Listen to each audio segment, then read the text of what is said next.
Ananda Lila Maya Vigrahaya Himava Divyach Chavisundaraya Tasmai Mahaprema Rasa Pradaya Chaitanya Chandraya Namo Namaste.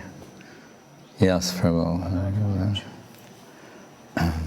We have a question from Rameshwara Prabhu, Robert Grant. Rises the question of how to best save all the masses of humanity from being under the influence of false, so-called modern conceptions of life and of evolution and of all cosmological questions. It's very simple.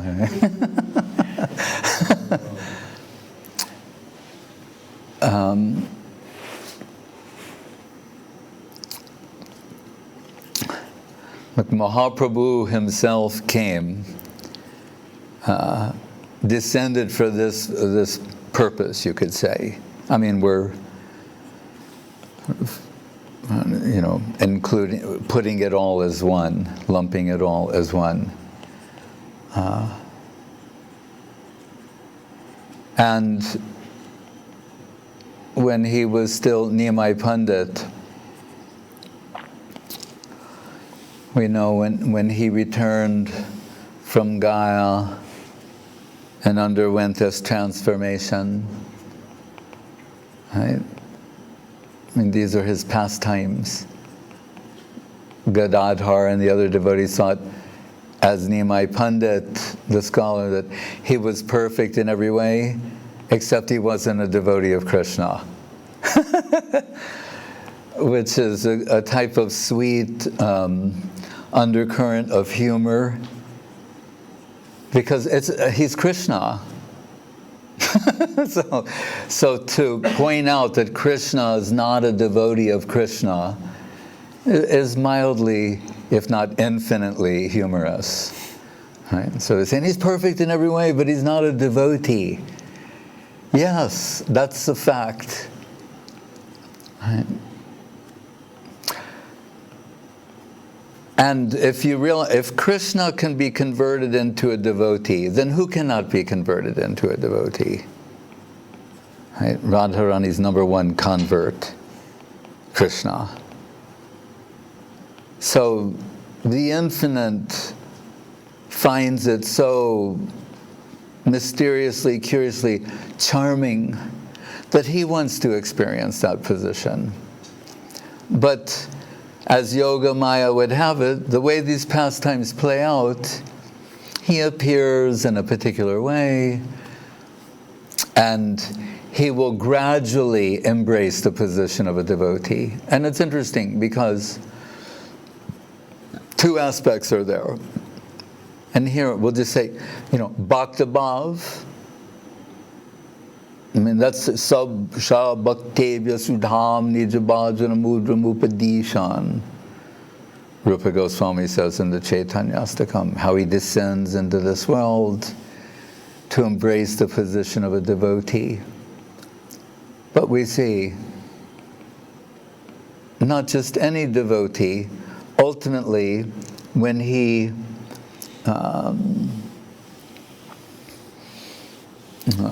withdraws from his external preaching, he goes internal to not just Bhaktabhav, but the highest type of Bhaktabhav, Radhabhav.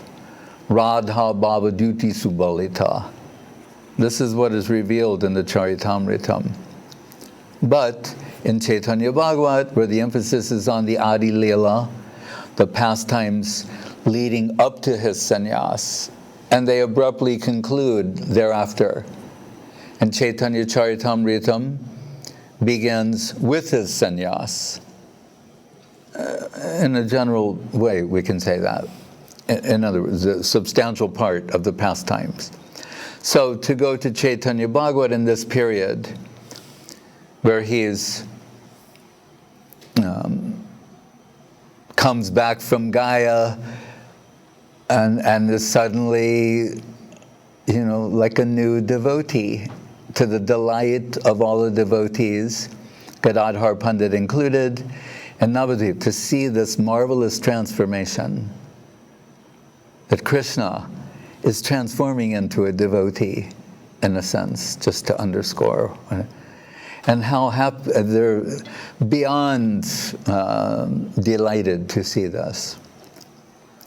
But we know, as we hear there, it's not appreciated by everyone. Some, they think he's lost his mind, he's become, as he plunges the depths of Gopi Bhav and expresses man, the loving anger they sometimes express towards Krishna. Like when someone says, why are you chanting the name, Gopi, Gopi? You should chant the name of Krishna. And say, Krishna, he's a despicable man. So on one hand, he's supposed to be a devotee. On the other hand, it appears that he's blaspheming Krishna. It's a little confusing, the situation. But it's Gopi Bhav. When they, in their play, when they feel wronged by Krishna, this type of loving anger comes out, that makes Krishna very enchanted and happy. So now he's experiencing that. So then, now Krishna is blaspheming Krishna. And couldn't be more delighted. And then you say, what is preaching Krishna consciousness? But that said, those in Navadvip who are not appreciating this transition of his, they're rising up against him. And at one point he laments, well, we're told, just prior to that perhaps, that his ecstasy manifests in different ways. So at one point he's laughing wildly, madly, for 9 hours. If you think about it, in this world, if somebody was laughing uncontrollably for 9 minutes, we would be alarmed. But for 9 hours, and so his mother's thinking like, oh, Nimai's lost his mind. What to do? Consult the Ayurveda. And they'll say, Brahmi Rasayam, or what is the Vishnu oil, different things, like put some of this oil on his head, and she put some oil on his head, no relief. Then, a bottle, no relief. Then she thinks, make a bathtub full of that oil, submerge him in there, and he's in the bathtub splashing, laughing wildly, madly, continuously, nonstop. And she's saying, Nimai's lost his mind. Right. And Srivas Thakur comes to visit. And when he sees Sachimata saying, look at Nimai, he's gone mad. And Srivas Thakur's answer is, what he's got, I want a drop of that. Hare Krishna. So then he stops laughing and says, Hare Krishna. Srivas, if you thought I was mad, then I would just withdraw from this world. But that you understand the situation, that gives me some hope, some encouragement. But with the growing opposition to the transition of Niyamai Pandit and his newfound devotion, they're speaking against him, committing offenses in various ways. And that's when he says that, I came with the medicine that can deliver them, the so-called Pipalikanda. He's saying, I've come with that medicine that's meant to save everyone. But what is the condition that has evolved? The patient is abusing the doctor. And inadvertently, of course, this is part of his pastimes to lead him to a particular conclusion. We're saying, and I'm responsible for that. So what is the remedy? Right? He realizes, so he's the yoga avatar. He knows that. And he's come with the medicine that can save everyone. What do we sing in the song every day? Enechi Oshodi Maya Nasi Borolagi. Harinama-mahamantra. Lao Tumi Mai. This is the Oshud, means medicine. This is the Harinama-maha. I've come with this, and now everyone is abusing me. So what to do? He decides to take sannyas. Because understanding the culture and the climate of the day, if he will take sannyas, then automatically the people will respect him and revere him and offer respect, and that will counteract all the offenses, and then they'll be able to receive the medicine that he came to give. And we're told, after taking sannyas, Guru Maharaj would sometimes sing this line, Nadia Dar Kore Gora Jaire, the light of Navadvip has gone, when they realize what they've done. But after so many years, he comes back, perhaps 6 years, 5-6 years, to Navadvip, and at that time he forgives all the offenders their offenses, and the place is known as the Aparad Bhanjaner Pot. That place where all the aparadis are forgiven, all the offenders are forgiven their offenses.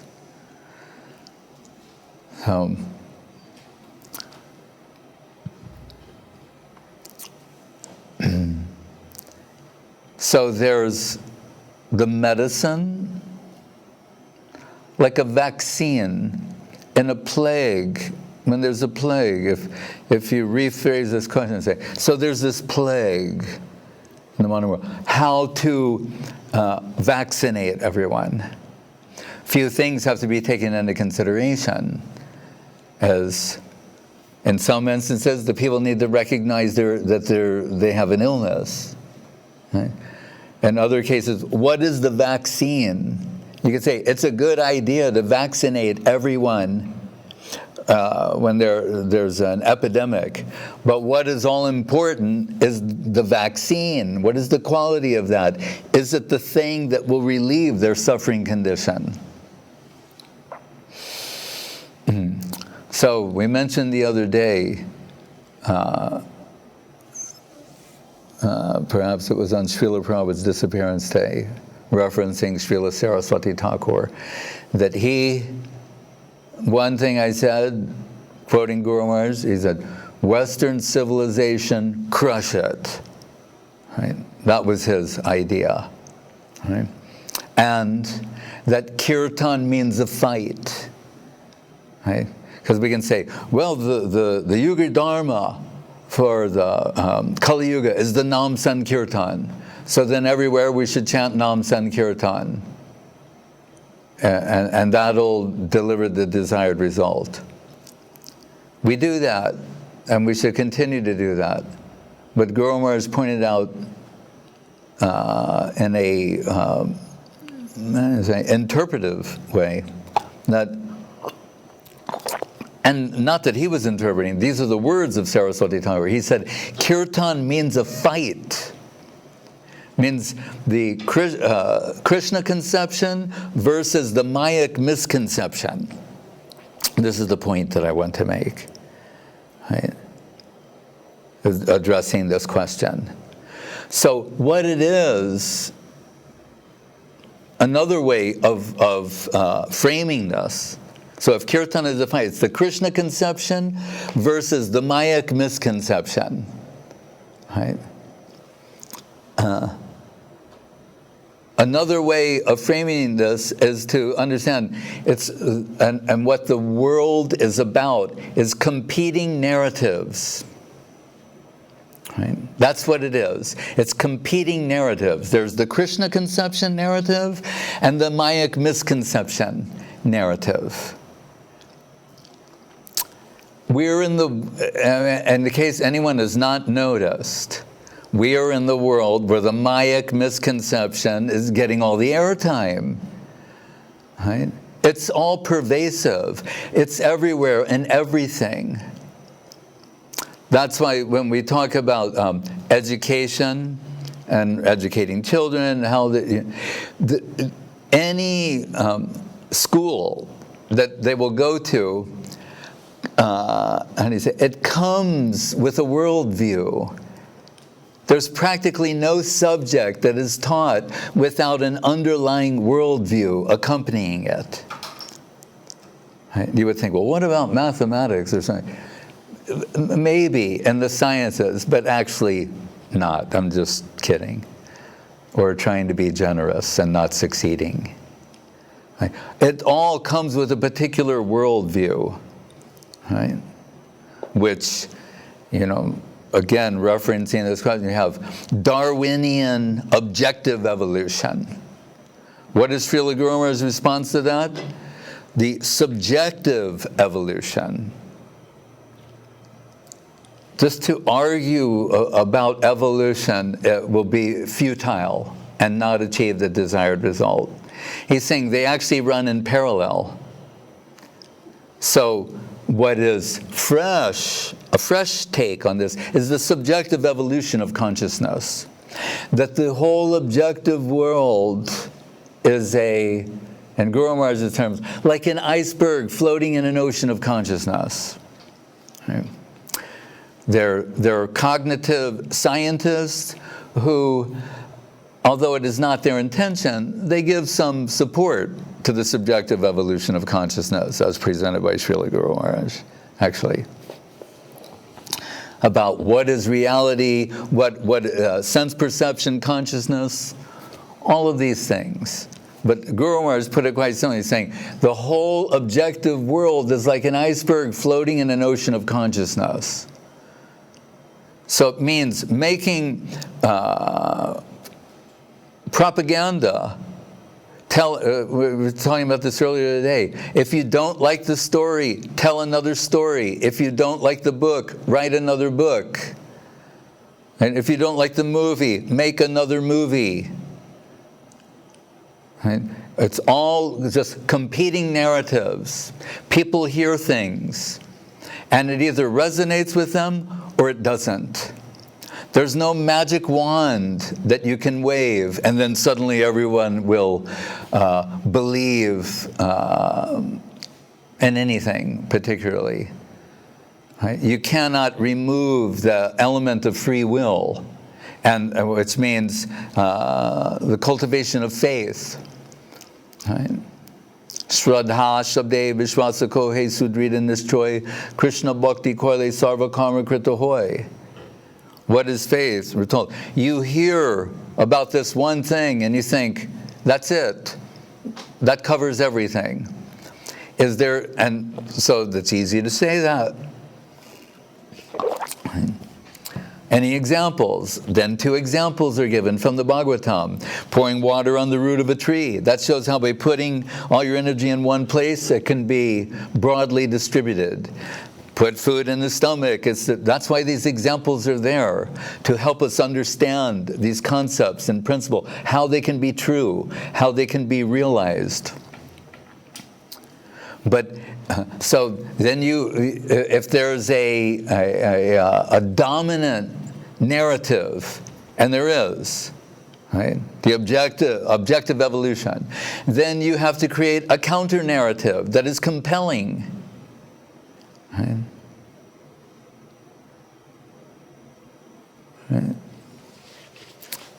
But that said, we see that just like Guru Maharaj once asked him on behalf that if he will present transmigration of the soul, the way with his use of examples now, certainly anyone will be able to hear that, read that, and understand it, accept it, embrace that. And it was being said, I said it to Guru Maharaj, and he said, if someone does not have faith you can present a mountain of evidence and they won't believe it. Right? He said, whereas if they have faith, with a very simple example, they'll get it. And then I thought about this. Obviously from our perspective, but consider. So Krishna, as we hear in the Bhagavatam in various places, he's in the heart of every living being, right? For starters, right? It's like a default, but the Paramatma, right? So if Krishna is thinking, like, what would be a good example to use to express these ideas to people? Right? He's got good, like, market research as the Paramatma, the focus group, like he knows when you're sleeping, he knows when you're awake, he actually does. The Paramatma. Santa Claus may not, but the Paramatma does. So what I'm saying is, if he and has known every living entity ever, always, etc. So if he uses an example, I think it goes without saying, it's a good example. It must be like a good example. I mean, right? He could say anything he wants, and then he gives particular examples in the Bhagavad Gita. So then you could conclude, like, these must be really good examples. I mean, he's using them, And they're simple. That is my point that I'm saying. They're not complicated. They're very simple. Why? Because, as Guru Maharaj said, if someone has faith, Shraddha, then hearing a simple example, they'll get it. Whereas if they don't have faith, it doesn't matter the sophisticated level of your presentation, the so-called evidence backing it all up. They won't get it. They won't accept it. Right? And I said, well, then how do you get this faith? Guru Maharaj gave 2 examples about that. Right? Saying, as we hear from Rupa Goswami, Ado Shraddha, Tata Sadhu Sango to Bhajana Kriya, etc. They're saying, Shraddha leads to Sadhu Sangha. But in another place, Guru Maharaj gives an explanation why you can reverse it and say, really, Sadhu Sangha awakens faith also. But before that, he said there is Agyata Sukriti and Sukriti. And Agyata Sukriti means, Agyata means unknowing. Right? So some unknowing contact with the Nirguna plane. Right? Like,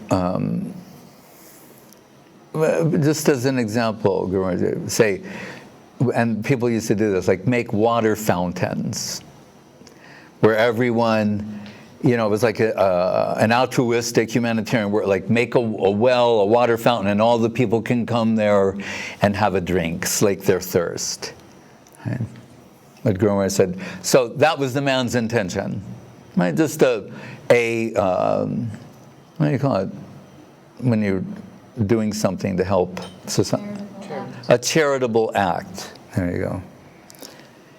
But say a pure Vaishnava comes and drinks from that, then what would just have been ordinary Sukriti turns into Nitya Sukriti. He's coming in touch with the Nirguna plane. He just wanted to help everybody, but it just happened. A pure devotee came and drank that water.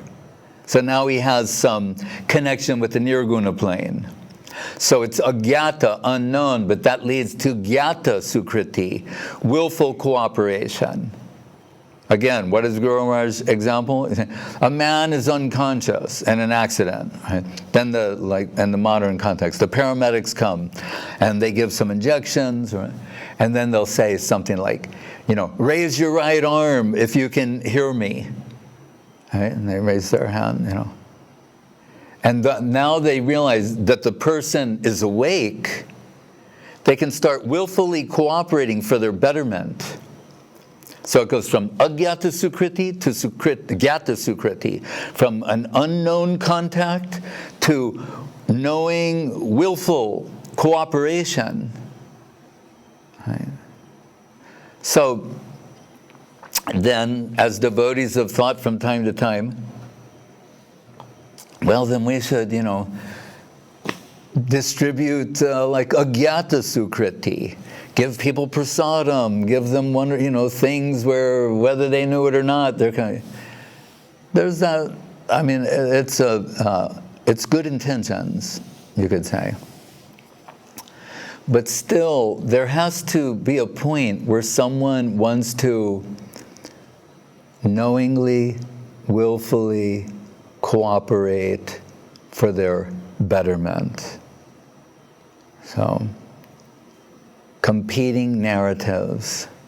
If there is a narrative of Krishna consciousness, upon hearing which, some people, they have an epiphany or an awakening, a sense of prospect, that in connection with this is the self-determination I'm looking for. Self-determination in the sense of self-discovery, finding out who you really are, what your real purpose is, all these things. Right? Your actual identity. Right? He said it's ironic, and like someone said the other day, Walt Whitman wrote, Song of Myself. And then some people were saying that it's ironic that what he represented is now, and I added this to it, it's like Song of My Selfie, right? It's reached that point where he was talking about some sort of spiritual cultivation and expression, etc. And it's devolved to a point of where, through social media, people think they're actually engaged in full, how would you say, unfiltered self-expression, but it's all layers of acquired tendency and acquired prejudice, and the actual self buried beneath those layers. Right? So how to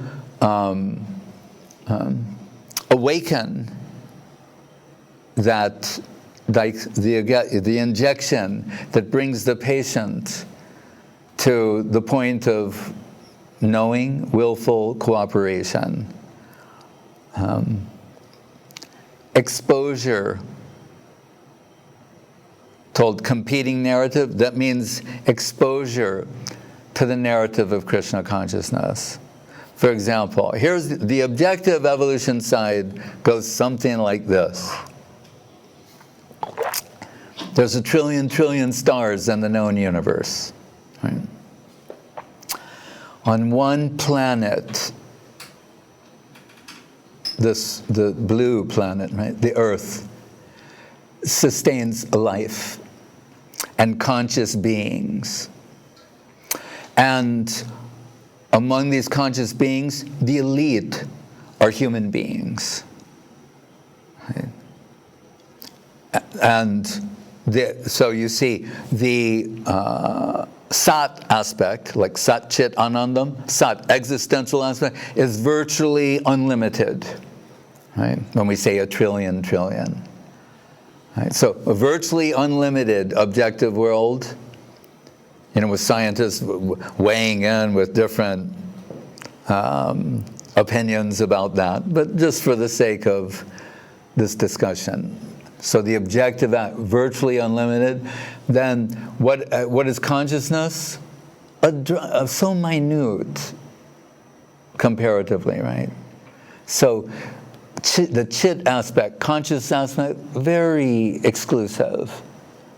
And then anandam, or the pleasure aspect, we're told in that human section, if they get lucky on a good day, they experience a drop of happiness. So this perspective, the dull, inert matter aspect, that's the most vast thing. Consciousness is minuscule, and within that consciousness, happiness is rare and short-lived. That is what I call a bleak scenario. If you can get fired up about that, your prospect in that world, right, which apparently people can. Right. Still, they're finding that some sense of prospect fulfillment, realizing their potential in that bleak scenario. Right. The subjective evolution of consciousness is the opposite. So the other narrative that we want to make propaganda in favor for, Krishna conception, is the inverse. As Guru said, the whole objective world is like an iceberg floating in an ocean of consciousness. So the objective world is the small thing. Right? Elsewhere he would say, what did he say? Like cream floating on the top of a vat of milk. That's what you see, that layer, but it's just on the top. It's just floating on the top. What it's floating on is the substantial thing. In this example, that's consciousness. For people who think, well, isn't cream the best thing? It's a different example. Okay. Here it's being used because it's the thin layer that's floating on the top of the milk. Right? And that's what he's saying. The whole objective world is that.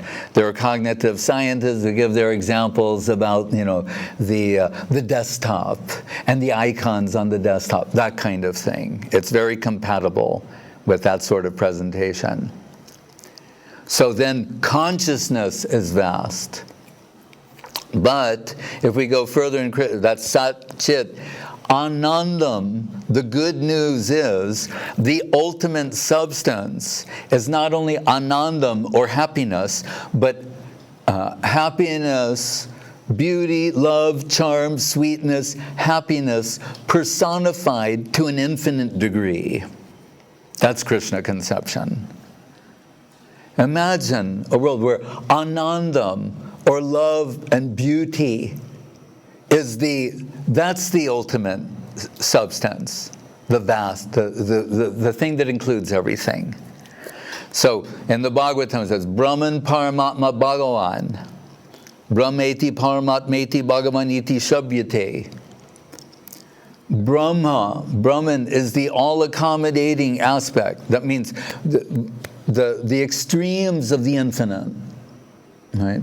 One is greater than the greatest. That's Brahman. It can fit everything in it. That's why Brahman-based philosophies seem to accommodate everything.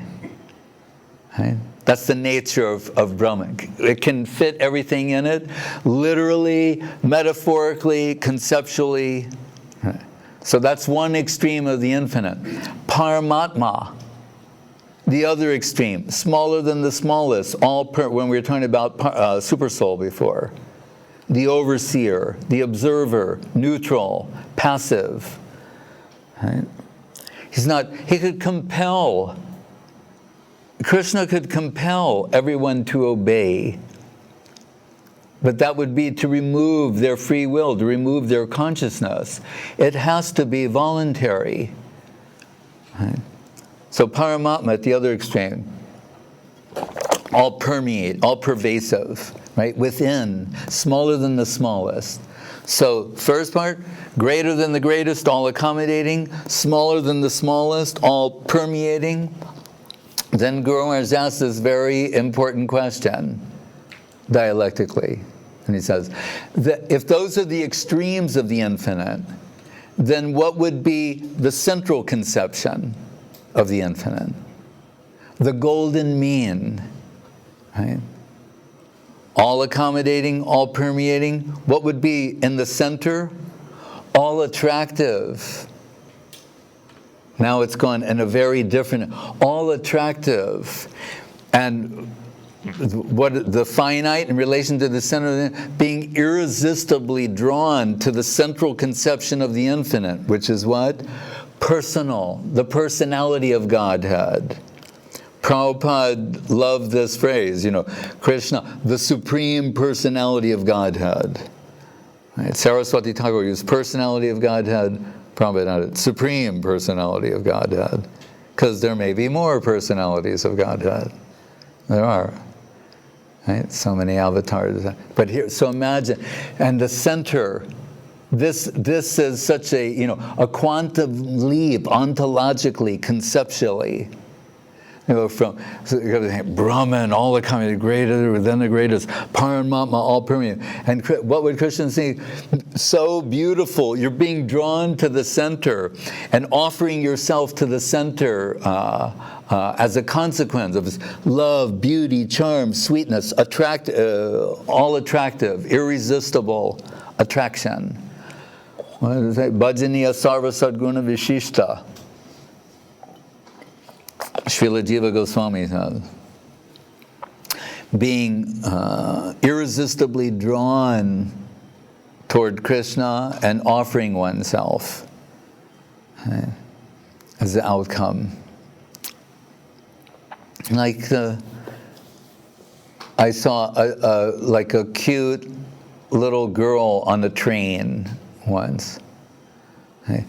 And with her father, and like some man came in the compartment and was so overwhelmed by the beauty, the cuteness of this little girl. Immediately, he's offering himself to her to do, That's in this world, right? That type of principle, that's so charmed by what is before him that he wants to offer himself in service. So take that principle ad infinitum, to an infinite magnitude, because there's a sleeping suspicion in our minds that we're being duped. Right? All this sounds, Krishna, and then you'll automatically be angry, but I'm not being attracted right now. I'm wondering. But first understand the principle. Right?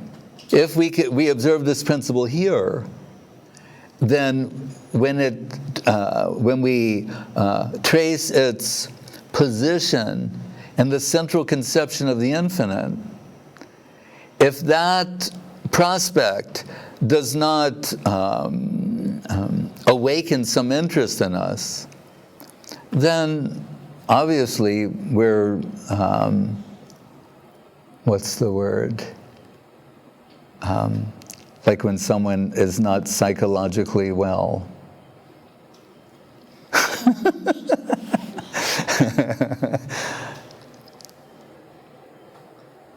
Like when like an iron filing is not attracted to a magnet, is when it's what? Covered in rust. Something like that. When they're covered by certain things, the magnetic attraction is not there. So we're back to acquired prejudice, acquired tendency. That is what really is the meaning of samskar. Samskar means mental impressions that have been accumulated lifetime after lifetime. Like in art, they have the palimpsest. You know what a palimpsest is? Right? Where they painted on one painting, painted again. There are layers and layers and layers.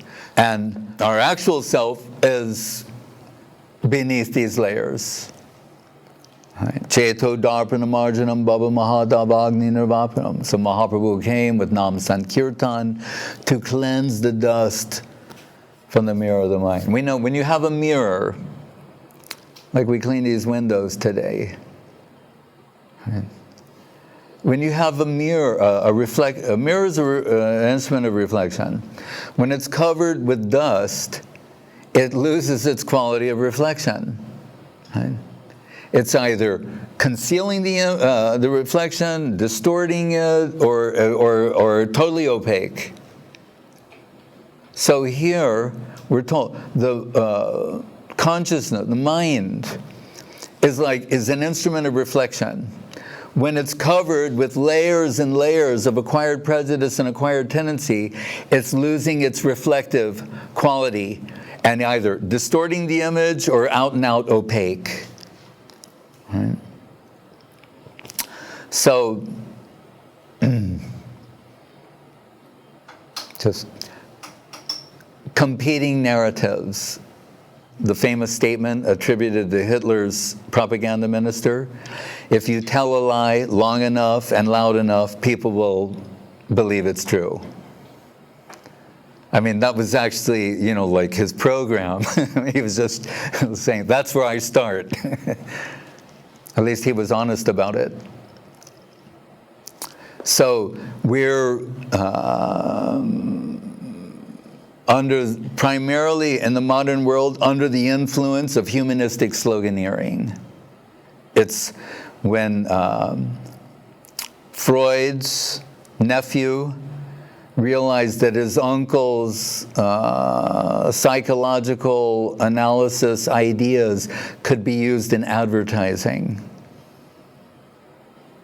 Right? With that desire, the desires that everyone have that really actually cannot be fulfilled. It's like Bhagavad Gita. He realized that in terms of advertising and said, so we will appeal to that aspect. Whereas in the 19th century, if they were selling a hammer, they'd say, this hammer, the handle's made out of mahogany, or something, solid wood.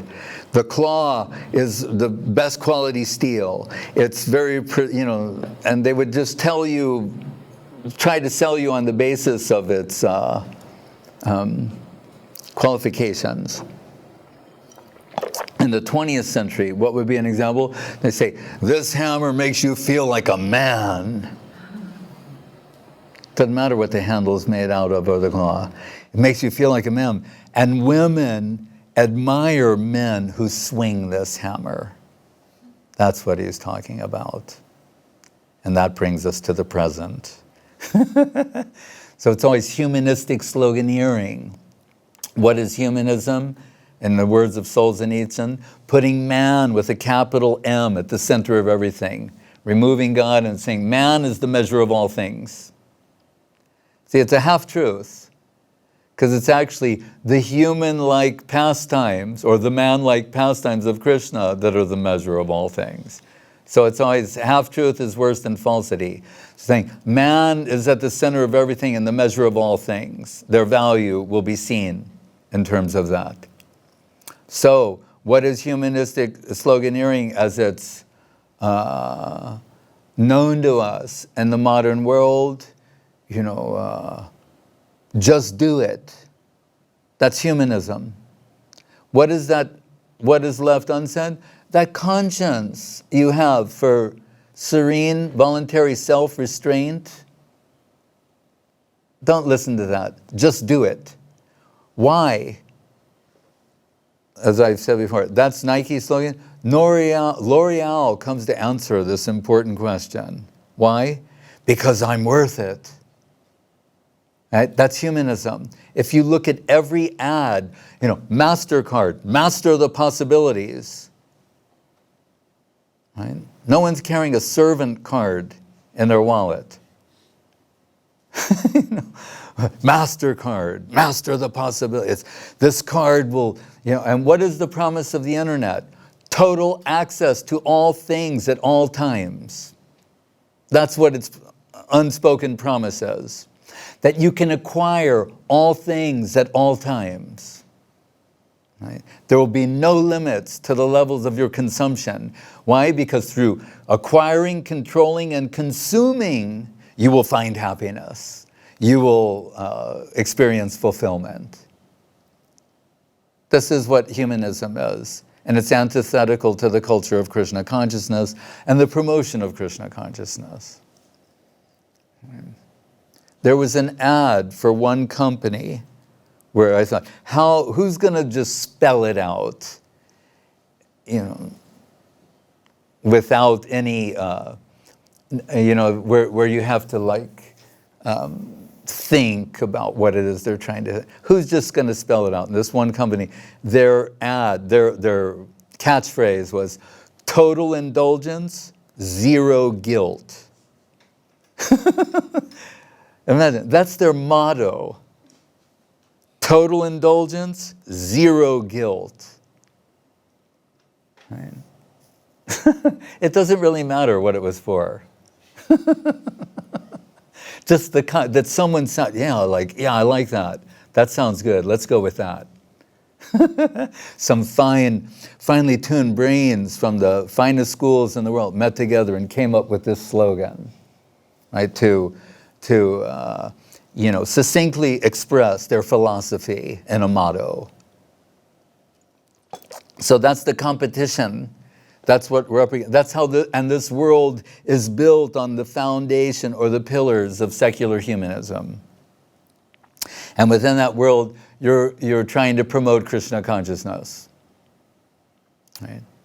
Of which Krishna himself says in the Gita, Manushanam sahasreshu kasyad yatati siddhi yatatam api siddhanam kasyan mam veti tatvataha. Out of many thousands among people, one may be interested. Of those, one may, many thousands, etc., become siddha, perfect. Out of many such siddhas, one may become, a liberated soul. Muktanam api siddhanam narayana parayana kotishvapi mahamune. Out of 10 million liberated souls, muktas, one may be a devotee of Krishna. And Guru Maharaj once said, that is too much. Then you think, so what are we doing? This is some kind of, what do you know, folie à deux, en deux, shared madness. Right? Mahaprabhu says, I'm Puggle number one, you're Puggle, I'm crazy number one and you're crazy number two. We're having mad talks and mad conversations. Still, in the midst of that, right, we have a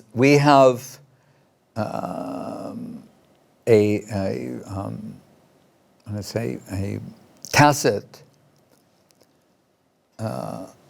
means, unspoken but understood obligation.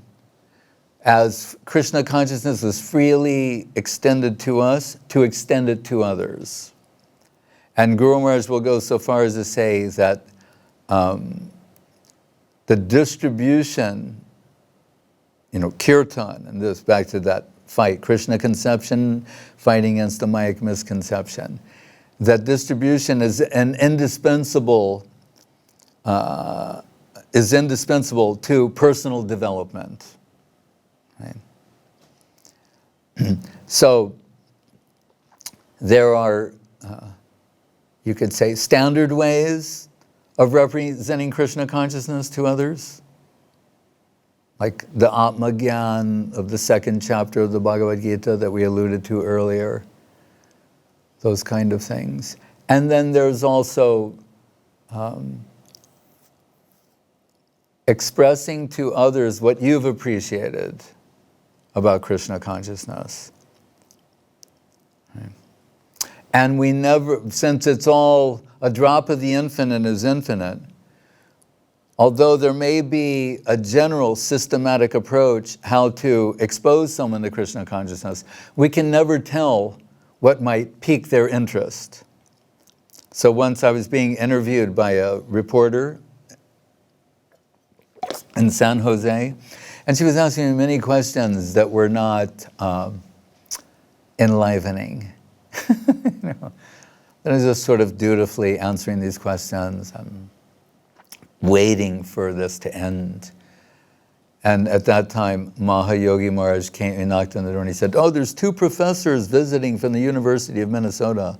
And I wanted to show them a film of Srila Sridhar Maharaj. And I knew these cassettes the best. They're numbered and I knew what was on them. And I said oh, show, number 5. And which one is that? I said, that's where, he said, no, if I had a drop of, Mahaprabhu says, if I had a drop of love for Krishna, I would have died long ago. Oh, he goes, oh yeah, that's a great lecture, I'll show that. And so, sorry to interrupt. And then he goes, and then I'm saying, oh, back to this. And the lady says to me, can I ask you a question? I said, yes, yeah. He said, why did that person say, if I had a drop of love for Krishna, I would have died a long time ago? And I said, oh, well. And then we had a talk about Mahaprabhu. And the reason I bring that up is who would think of leading with that, right? All up to this point, apparently, she expressed little or no interest in Krishna consciousness outside of her journalistic, what's the word?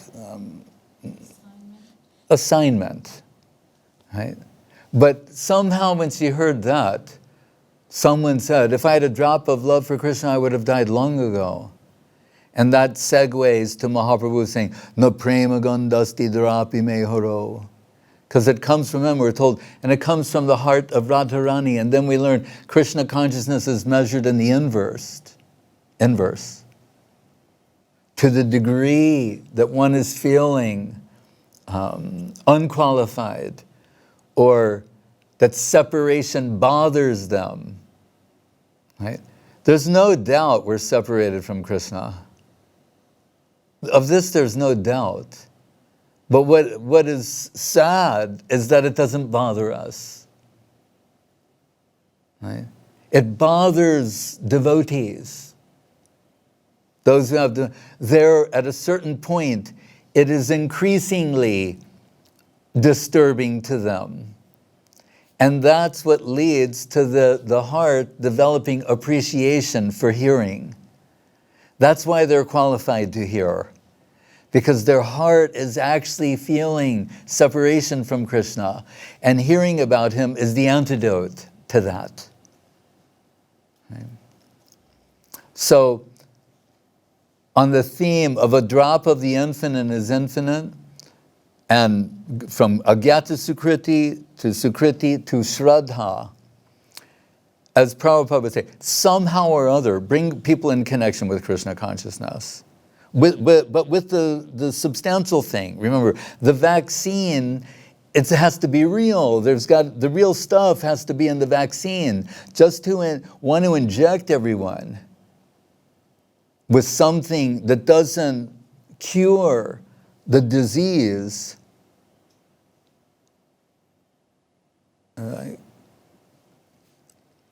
So, and just to conclude with this, so when Guru Maharaj is preaching in India in the Gaudiya Math time, and we know to this day there are different charitable organizations, sometimes even the government, they would, like if they had surplus funds, you could get them to build a temple or something. And so Guru Maharaj is told he just needs to go to this one government official and they'll be giving a check to help build the Madras Gaudiya Math, perhaps. And when Guru Maharaj goes there, a new man is in the post, not the one who made the promise before. And when he goes to receive the check, the man's saying, that's the last thing that we'll be contributing to. Right? Saying, if there are any surplus funds, then they will be used for some humanitarian altruistic sort of works. People are getting food distribution or shelter, the different things that come under that heading.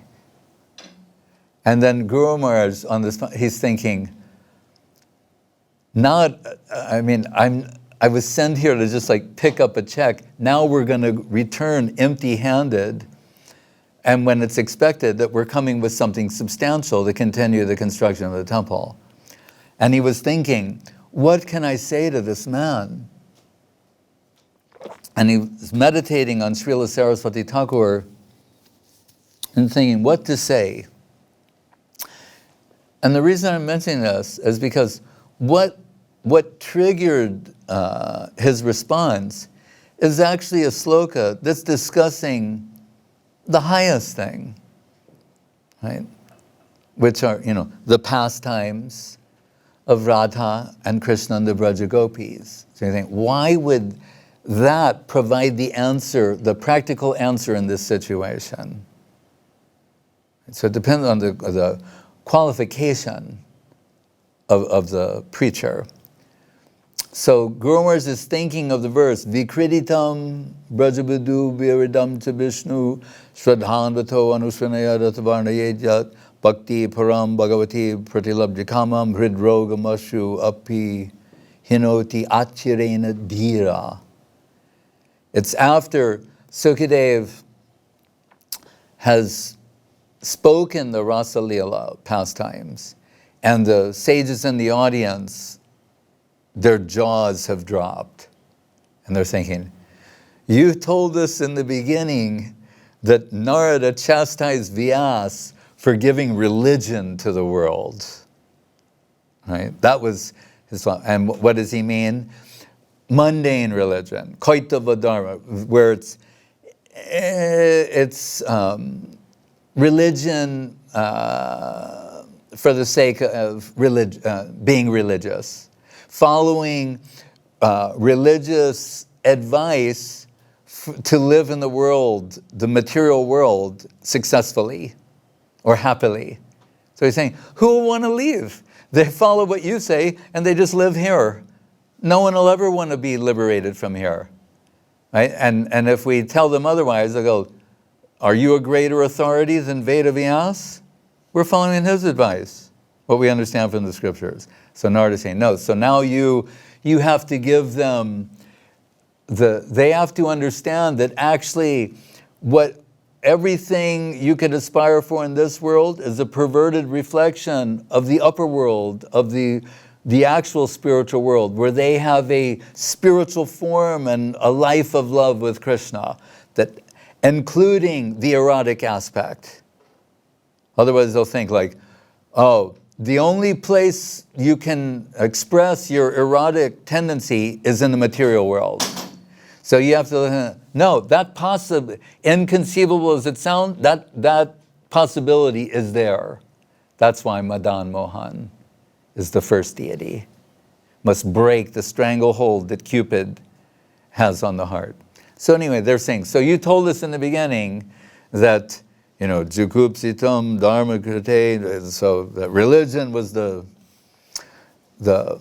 objectionable thing. Now you're telling us the objectionable thing is religion. Wow.